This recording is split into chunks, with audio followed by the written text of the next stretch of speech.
ఏపీలో జరిగిన ఎన్నికలలో తెలుగుదేశం, బీజేపీ, జనసేన 3 పార్టీల కూటమి తిరుగులేని విజయం సాధించింది. ఎవరూ ఊహించని రీతిలో ఏకంగా 161 అసెంబ్లీ, 21 లోక్సభ స్థానాలు గెలుచుకొని తిరుగులేని మెజార్టీతో అధికార పీఠం కైవసం చేసుకుంది.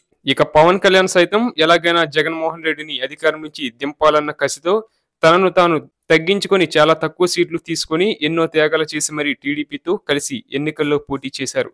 చివరకు తనకు ఇచ్చిన సీట్లలో కూడా బీజేపీ కోసం 3 అసెంబ్లీ, అనకాపల్లి పార్లమెంట్ స్థానం సైతం వదులుకున్నారు. కూటమి అధికారంలోకి వచ్చింది. తెలుగుదేశం పార్టీ అధినేత చంద్రబాబు ముఖ్యమంత్రి అయ్యారు.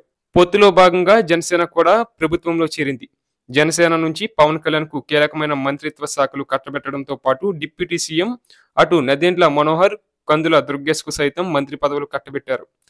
అక్కడ వరకు బాగానే ఉంది. ఇప్పుడు మిగిలిన నియోజకవర్గాల్లో జనసేన నాయకులు పదవుల విషయంలో పట్టుబడుతున్నారు. చాలా మంది కీలక నేతలు సైతం ఎమ్మెల్యే సీట్లు త్యాగాలు చేసిన పరిస్థితి. ఇప్పుడు వారంతా రాష్ట్ర స్థాయిలో నామినేటెడ్ పదవులు, ఎమ్మెల్సీ పదవులు, ఏఎంసీ చైర్మన్ పదవుల కోసం పట్టుబడుతున్నారు. అయితే టీడీపీలోనే ఈ పదవుల కోసం తీవ్రమైన పోటీ ఉండడంతో సొంత పార్టీ నేతలను కాదని చంద్రబాబు, జనసేన వాళ్లకు పదవులు ఇస్తారా అన్న సందేహం ఉంది. అవునన్నా కాదన్నా ఇప్పటికే చాలా నియోజకవర్గాల్లో తెలుగుదేశం పార్టీ నేతలు జనసేన కేడర్ను కలుపుకొని వెళ్లడం లేదు. ఒకవేళ కలుపుకొని వెళ్లినా పదవుల విషయంలో మాత్రం జనసేనకు ఇస్తే చూస్తూ ఊరికినేందుకు రెడీగా లేరు. ఆంధ్రప్రదేశ్లో ఉన్న అన్ని నియోజకవర్గాల్లో ఇదే పరిస్థితి ఉంది.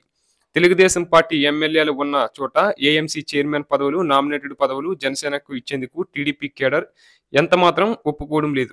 ఈ విషయంలో తెలుగుదేశం పార్టీ ఎమ్మెల్యేలపై సైతం గట్టిగా ఒత్తిళ్లు ఉన్నాయి. పదవులు ఇవ్వకపోతే జనసేన కేడర్ కూడా తమ సత్తా చూపించేందుకు కాచుకొని ఉంది. ఏది ఏమైనా క్షేత్రస్థాయిలో 2 పార్టీల నేతల మధ్య సమన్వయం లేకపోతే జనసేన టీడీపీ కాపురం 5 ఏళ్లు ఎలాంటి ఒడిదొడుగులు లేకుండా కొనసాగుతుందా అన్నది సందేహమే అని చెప్పాలి.